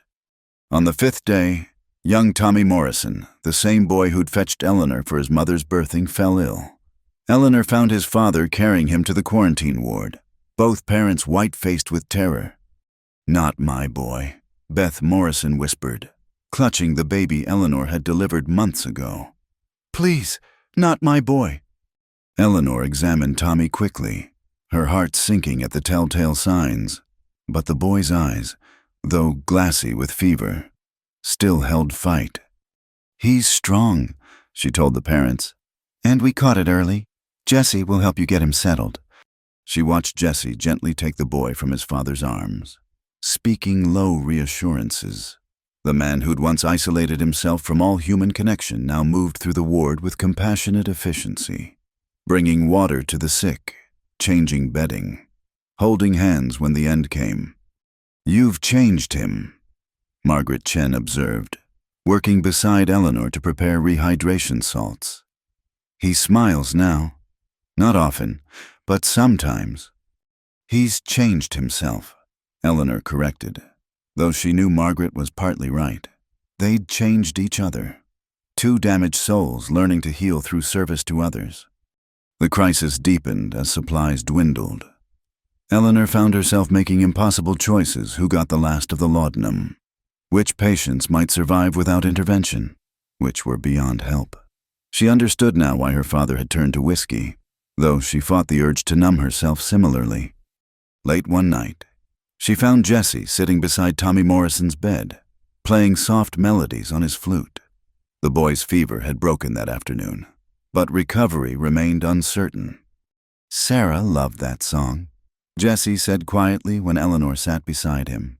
"Said it sounded like spring coming after hard winter." "Tell me about her. The real her. Not just the guilt." Jesse was quiet so long, Eleanor thought he wouldn't answer. Then, slowly, he began painting pictures with words. Sarah laughing at his attempts to cook over a campfire. Sarah naming every horse in their wagon train. Sarah reading stories to younger children, making different voices for each character. She wanted to be a teacher, he said. Had this idea about starting a school for Indian children and settlers' kids together. Said education was the only way to build real peace. She sounds like someone who saw the world as it could be, not just as it was. "Yes," Jesse's voice roughened. "I used to think that made her naive. Now I think it made her brave." Eleanor took his hand, intertwining their fingers. "You're brave too, being here, helping, opening yourself to loss again." "Am I? Or am I just too tired to keep running? Maybe they're the same thing sometimes." Tommy stirred, whimpering in his sleep. Jesse continued the soft melody until the boy settled around them. The ward held its usual nighttime sounds, coughing, restless movement, the occasional cry of pain, but also breathing, continued breathing, life persisting despite everything. "I heard you today," Jesse said eventually. "With the Watson family, when they lost their daughter." Eleanor tensed. The Watson girl had been only 6, too young and too small to fight the disease that consumed her. Eleanor had held her as she died, unable to do more than ease her passing. "You told them she wasn't afraid, that she went peaceful." "She did." "No, she didn't. I was changing bedding in the next row. I heard everything." Eleanor closed her eyes. What should I have told them? That she cried for her mother until she couldn't cry anymore. That she was terrified and in pain, and I couldn't help her. "You helped her by being there, by not letting her die alone." Jessie squeezed her hand. "And you helped her parents by letting them believe she found peace." "That's not weakness. Eleanor, that's mercy." "It feels like lying. Sometimes the truth is too heavy to carry all at once. You gave them a version they can live with until they're strong enough for the rest."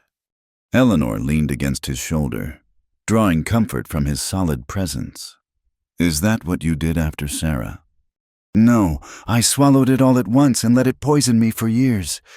He pressed a kiss to her hair. "Don't make my mistakes." They sat in comfortable silence, watching over the sick, playing guardian angels to a town that had become theirs through trial and suffering. When dawn came, it brought Margaret Chen with news a supply wagon from Fort Benton, redirected when they heard of Cedar Falls' plight. "Medicine," Margaret said, tears in her eyes. "Real medicine, and a doctor willing to stay and help." The tide began to turn. With proper supplies and an extra pair of trained hands, the death rate slowed, then stopped. Tommy Morrison recovered fully, though he'd always carry a weakness in his lungs. Other children pulled through against odds. The quarantine ward slowly emptied as survivors returned home. 2 weeks after the outbreak began, Eleanor stood in the empty ward with Jesse, surveying the beds they'd hopefully never need again. 28 dead, she said quietly. out of a town of 300. Could have been worse, would have been without you. Without us? She turned to face him. I couldn't have done this alone. Jesse studied her face, then pulled her into his arms. Eleanor went willingly, burying her face against his chest, finally allowing the tears she'd held back to fall. She cried for the lives lost, the children orphaned, the families destroyed, but also from relief, exhaustion, and a gratitude too deep for words. I heard there's a preacher coming through next week, Jessie said when her tears slowed. Thought maybe we should make things official. If you still want to marry a broken-down soldier who talks to ghosts. Eleanor pulled back to look at him. Only if you want to marry a stubborn doctor who can't save everyone but keeps trying anyway. Sounds like a good match to me. Jesse Hale, are you actually making a joke? Maybe. Don't get used to it. But he was smiling, a real smile that reached his eyes and softened the harsh lines of his face. Eleanor reached up to trace that smile with her fingers. I love you, she said simply. I should have said it before. That night in the shelter, or when I left, or any of the dozen times since you've been here. But I love you, Jesse Hale, ghosts and guilt and all. Jesse caught her hand, pressing it flat against his chest where she could feel his heart beating strong and steady. I love you too. Eleanor, have since you told me I could kill you if I wanted and then fell asleep trusting I wouldn't. His voice dropped. Never thought I'd say those words again. Never thought I'd mean them. But you do. More than I have words for. Eleanor rose on her toes to kiss him, tasting salt from her tears and sweetness from the promise of their future. When they finally left the empty ward, it was together, walking side by side into a town that had survived its trial by fire. The preacher did come the following week, a circuit rider named Williams, who performed marriages and baptisms with equal enthusiasm. Eleanor wore her mother's wedding dress, carefully preserved and altered by Margaret Chen's skilled hands. Jesse wore his one good suit, looking uncomfortable but determined. The entire town turned out for the ceremony, grateful for a reason to celebrate after so much loss. Tommy Morrison served as ring-bearer, still pale but proud. Margaret Chen stood as Eleanor's witness while Doc Morrison, gruff as ever but with suspiciously bright eyes, stood for Jesse. Do you, Eleanor Grace Whitford, take this man to be your lawfully wedded husband? Preacher Williams asked. I do, Eleanor said, her voice carrying clear and strong. And do you, Jesse Michael Hale, take this woman to be your lawfully wedded wife? I do, Jesse answered, his eyes never leaving Eleanor's face. Then, by the power vested in me by God and the territory of Montana, I pronounce you husband and wife. You may kiss your bride, son. Jesse cupped Eleanor's face with gentle hands and kissed her with a tenderness that brought tears to more than one eye. When they parted, the crowd erupted in cheers, throwing rice and good wishes. Well, Mrs. Hale, Jesse murmured for her ears alone. Ready for whatever comes next. Eleanor smiled, radiant with joy and exhaustion and hope. With you beside me always. As they walked through the crowd of well-wishers, Eleanor caught sight of the empty quarantine ward in the distance, a reminder of loss. Yes, but also of what could be accomplished when people worked together, when knowledge met compassion, when love conquered fear. She squeezed Jesse's hand, feeling his answering pressure. They'd found each other in the wilderness, two broken souls seeking escape. Now they stood in the heart of a community that needed them, that they'd bled and fought for, that had become home in ways neither had expected. The future stretched ahead uncertain as always, but no longer faced alone. And that, Eleanor thought as Jessie spun her into an impromptu dance while the town clapped and cheered, made all the difference. The promise before the storm. Winter descended on Cedar Falls with a vengeance, turning the streets to ice and the sky to iron. Eleanor stood at the window of their small cabin, watching snow fall in thick curtains that obscured the mountains beyond. Behind her, Jessie worked on expanding the single room their marriage had made the cramped quarters even more intimate than practical. "Storm coming," he said without looking up from his sawing. "Big one. I can feel it in the air." Eleanor had learned to trust his weather instincts, honed by years of mountain survival. "How long?" "Day, maybe 2.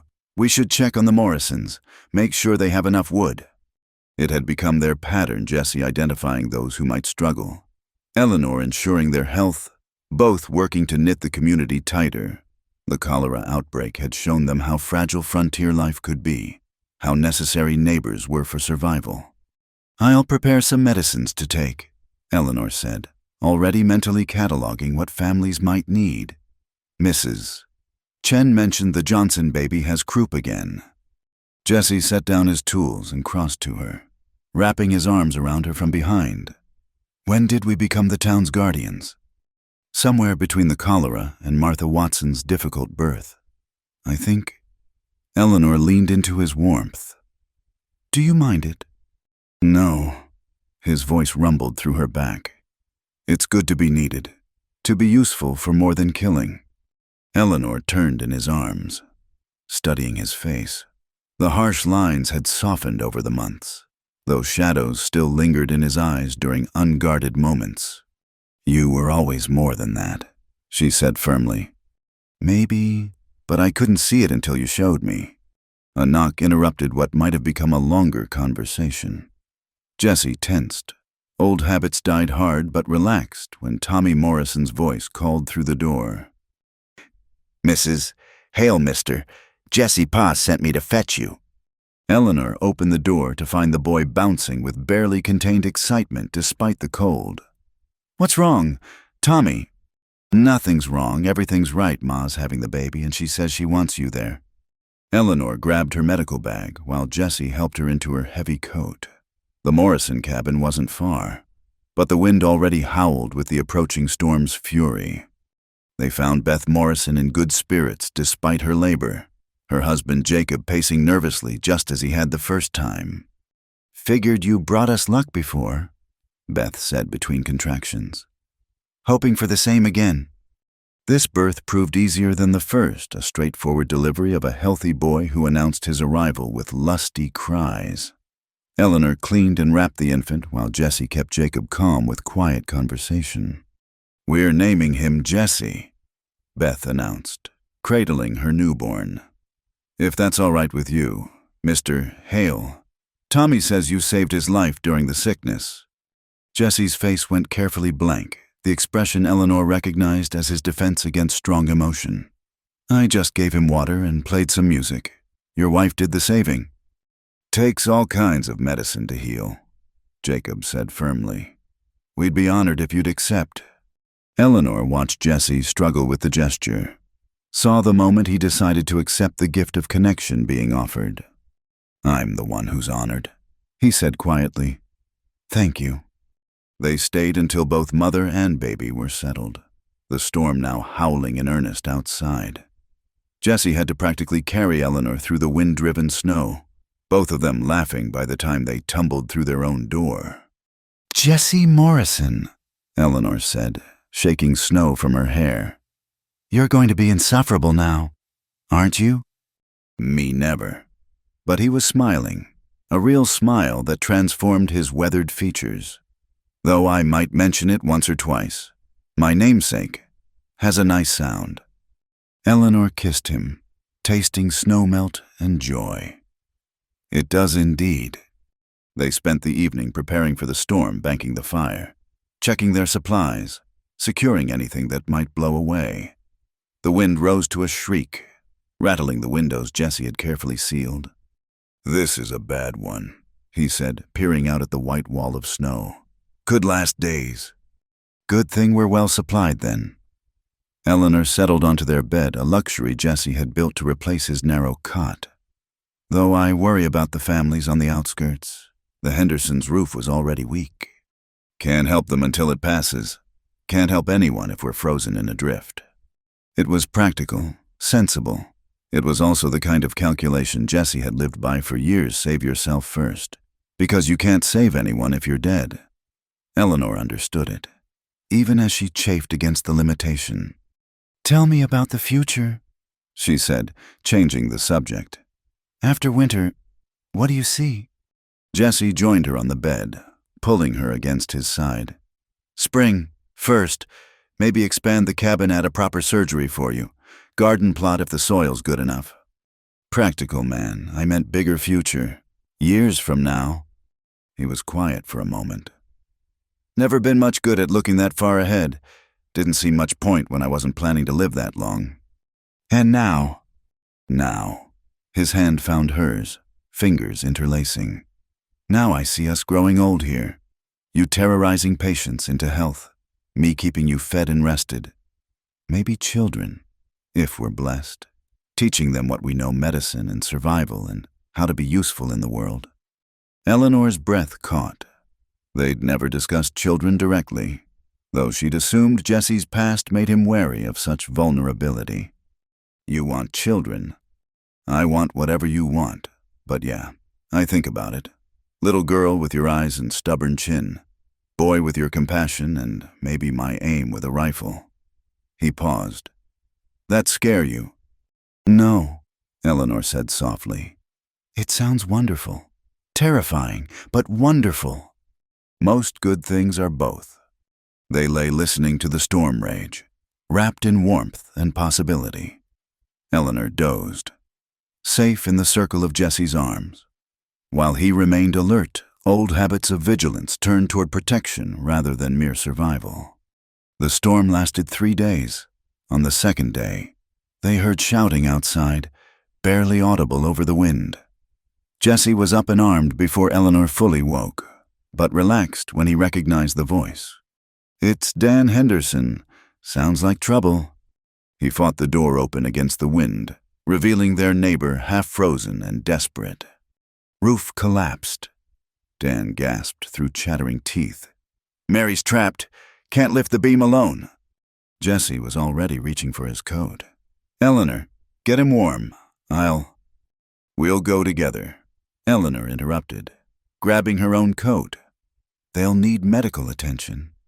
Eleanor. Together. Jesse, beside each other.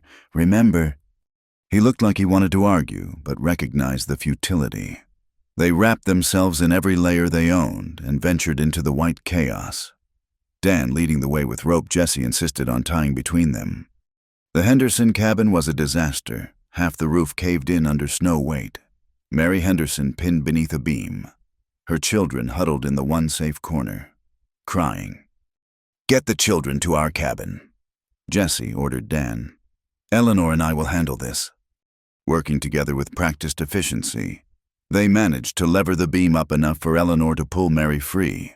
The woman's leg was clearly broken, but she was alive and conscious. This is going to hurt, Eleanor warned, preparing to set the bone. Can't hurt worse than thinking my babies would watch me die. Mary gasped. Jesse held the woman steady while Eleanor worked, his quiet strength allowing her to focus on the medical necessity. Between them, they got Mary stabilized and fashioned a travois to transport her through the storm. The journey back nearly killed them all. Visibility dropped to nothing, wind driving ice crystals like needles. Only Jesse's uncanny sense of direction and the rope guides he'd insisted on brought them home. Their tiny cabin became a refuge center. The Morrison family arrived next, their own roof groaning dangerously. Then the Johnsons with their sick baby. By nightfall, 17 people crowded into the space meant for 2. Like a barn raising in reverse, Jacob Morrison joked weakly, trying to lighten the mood. Eleanor worked tirelessly, treating frostbite and Mary's broken leg while keeping the baby's croup from worsening in the crowded conditions. Jesse organized sleeping arrangements with military precision, keeping the fire fed and spirits up with occasional tunes on his flute. "You planned for this," Eleanor said quietly during a brief moment alone. "The expansion work, the extra supplies. Learned young that winter doesn't care about your plans. Better to prepare for the worst." He touched her cheek. "Though I didn't expect to be running a hotel. No regrets. No, this is what community means. We survived the cholera together. We'll survive this too."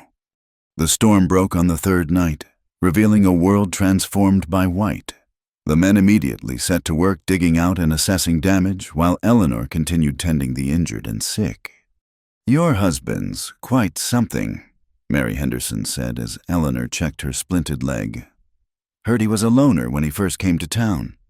"He was," Eleanor agreed. "But people change. Because of you, folks say. Because he chose to. I just gave him a reason." Mary smiled. "My dad says Mr. Jesse's planning to suggest a town emergency fund, pool resources for disasters like this. Says a man who thinks like that is worth following." Eleanor felt a surge of pride. The Jesse who'd sent her away months ago would never have proposed such community involvement, but that man had been trapped by guilt and isolation. This Jesse, her Jesse, had learned that survival meant more than just staying alive. As families slowly returned to their damaged homes, helped by neighbors to repair and rebuild, Jesse and Eleanor stood in their suddenly empty cabin. "Quiet," Jesse observed. "Too quiet," Eleanor agreed.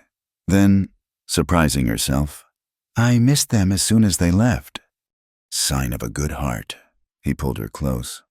"Also possibly a sign of madness," says the man planning community emergency funds. "Dan Henderson has a big mouth." "Dan Henderson is right. It's a good idea." Jesse shrugged, uncomfortable with praise as always. "Just practical. Can't keep cramming people in here every time there's trouble." But Eleanor heard what he didn't say, that he cared about these people now, that their survival mattered to him beyond simple human decency, that the lone wolf had finally, truly found his pack, his... "I love you," she said, the words still feeling new and necessary. Even after 3 days of chaos. Especially after 3 days of chaos. "We make a good team, Mr. Hale." "That we do, Mrs. Hale. That we do." As winter gradually loosened its grip on Cedar Falls, the town emerged stronger for having weathered the storm together. Jesse's emergency fund proposal passed unanimously, with him reluctantly accepting a position on the town council. Eleanor's practice grew as word spread of her skill and compassion, and in their cabin by the river, expanded now to include a proper surgery and a small room that might someday be a nursery. Jesse Hale and Eleanor Whitford Hale built their life together. Not the life either had imagined when they'd fled their respective pasts, but something better, a life of purpose, community, and love strong enough to weather any storm. The promise made before the blizzard to walk beside each other always had been tested and proven true. And as spring's first green shoots pushed through the melting snow, both knew that whatever challenges came next, they would face them as they had faced everything else since that fateful day on the mountain. Together, where the wind no longer howls. 5 years had transformed Cedar Falls from a rough mining settlement into a proper town, complete with a schoolhouse, 2 churches, and Eleanor's expanded clinic that now served 3 counties. The cabin by the river had grown 2 additional rooms added with each passing season, filled with the laughter of children and the quiet contentment of lives well lived. Eleanor stood in her herb garden, watching 4-year-old Sarah chase butterflies while 2-year-old Michael toddled after her with determined steps. Both children had inherited their father's dark hair and their mother's green eyes, though Sarah showed signs of Jesse's quiet intensity while Michael possessed Eleanor's stubborn streak. "Mama, catch," Sarah called, cupping something in her small hands. "Gently, sweetheart," Remember what Papa taught you about wild creatures? The little girl nodded solemnly, carefully releasing the butterfly. They need to be free, like how you and Papa needed to be free. Eleanor's heart caught at the words Jessie's lessons woven into bedtime stories about their past, carefully edited for young ears but carrying essential truths. That's right, my love. The sound of horses approaching made Eleanor look up, shading her eyes against the afternoon sun. Jessie rode in from checking the cattle. Young Tommy Morrison, now 15, and Jessie's unofficial apprentice beside him. Both man and boy dismounted with easy grace, Tommy taking the horses while Jessie strode toward his family. "Papa!" Michael shrieked, running on chubby legs. Jessie scooped him up, tossing the boy high enough to elicit delighted giggles. Sarah waited her turn with patient dignity, then wrapped her arms around her father's neck when he knelt to her level. "Good day," Eleanor asked, accepting his kiss while their children clamored for attention. Henderson's cow had twins, helped with the delivery. He set the children down, sending them to wash for supper. "Tommy did well. Steady hands. He's lucky to have you teaching him. I'm lucky he wants to learn. Not many boys interested in ranching when the mines pay better." They walked toward the house together, Eleanor's hand tucked into the crook of his arm. The cabin had become a proper home 2 stories now, with a wraparound porch Jessie had added the previous summer. Patients often commented on the welcoming feel of the place, the way it seemed to embrace visitors. "A letter came while you were out," Eleanor said, producing an envelope from her apron pocket. "From Fort Harrison?" Jessie's step faltered slightly. They'd always known this day might come, the past reaching out with paper fingers to disturb their carefully built peace. Inside, with the children occupied in their playroom, Jessie broke the seal and read. His expression cycled through surprise, concern, and finally something like relief. "Your father," he said quietly. "He's dying. Wants to see you before the end."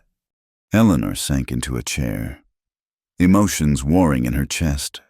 She hadn't spoken to her father in 5 years, not since her flight from the arranged marriage. Part of her had assumed he'd already drunk himself to death.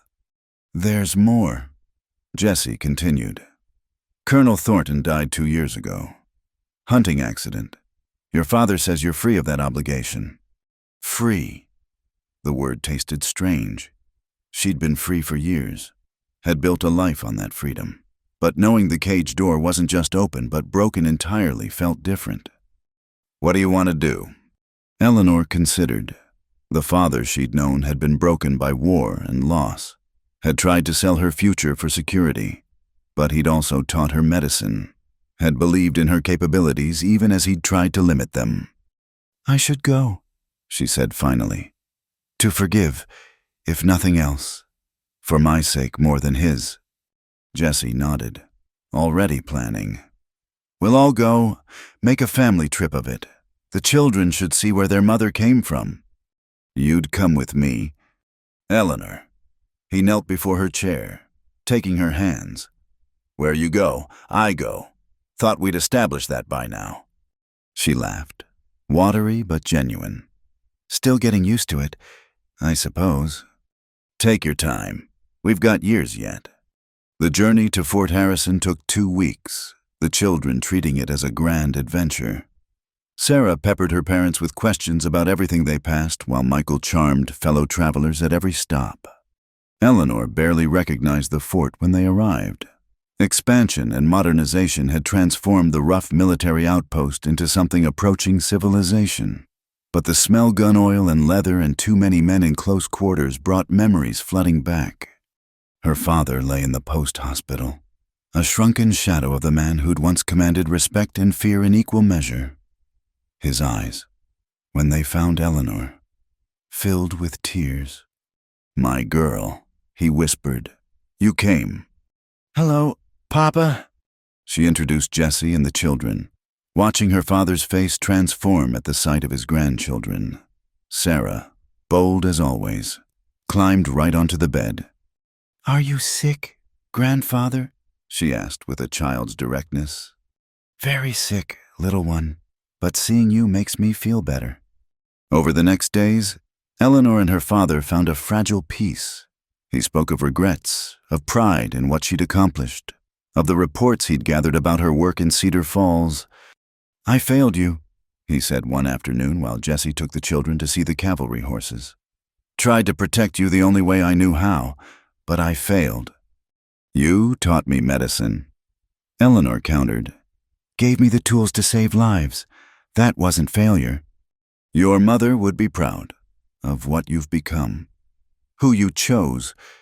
He glanced toward the window where Jessie's tall form could be seen, Michael on his shoulders while Sarah led them on some imaginary quest. "He's a good man, Papa.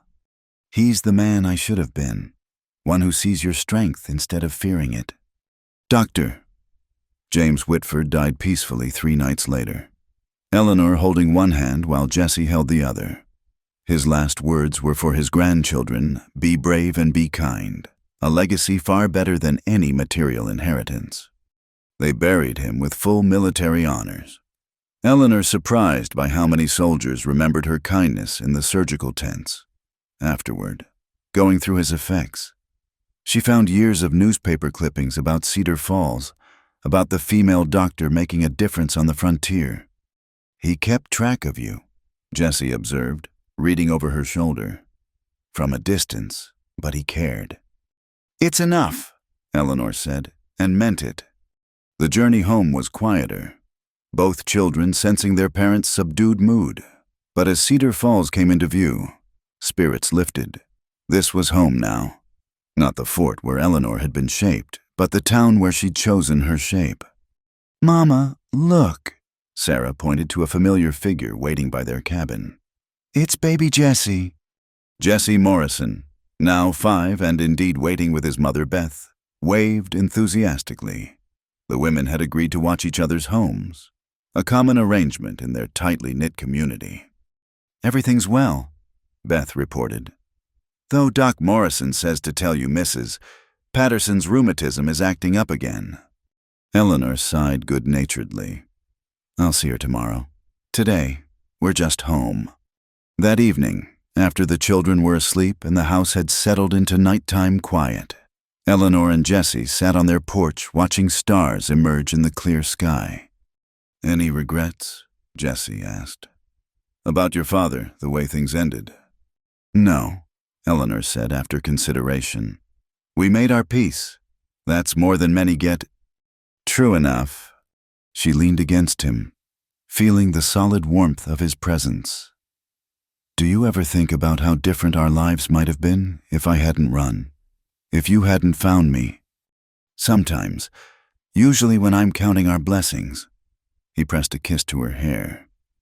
"You'd probably be dead either from the Colonel's cruelty or your own desperate escape. I'd definitely be dead slower, maybe, but just as sure. Instead, we're here, alive, useful, happy." He paused. "I never expected happy. Eleanor, didn't think I deserved it. And now I think maybe happiness isn't about deserving. It's about choosing, every day, choosing to build something better than what came before." Eleanor turned to study his face in the lamplight. The harsh lines had softened over the years, though silver now threaded through his dark hair. He looked like what he'd become, a man at peace with his past and content with his present. "I love you," she said, words that still needed saying even after all these years. "And I love you more than that first day, if such a thing is possible." "Everything's possible," Eleanor said, thinking of all they'd survived and built.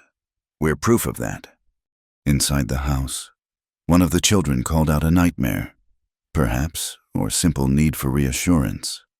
Eleanor started to rise, but Jessie was already moving. "I'll go. You rest." She watched him disappear inside, heard his low voice soothing whichever child had woken. In a moment, she'd join them, probably find the whole family piled into one bed by morning. But for now, she sat in the quiet peace of their porch, breathing in the night air that no longer carried the scent of fear or flight. The wind that had once howled through mountain passes and empty hearts now whispered gently through the gardens they'd planted. It carried the sound of the river, of cattle lowing in nearby fields, of a town settling into sleep, a lullaby of belonging that neither Eleanor nor Jessie had thought to find.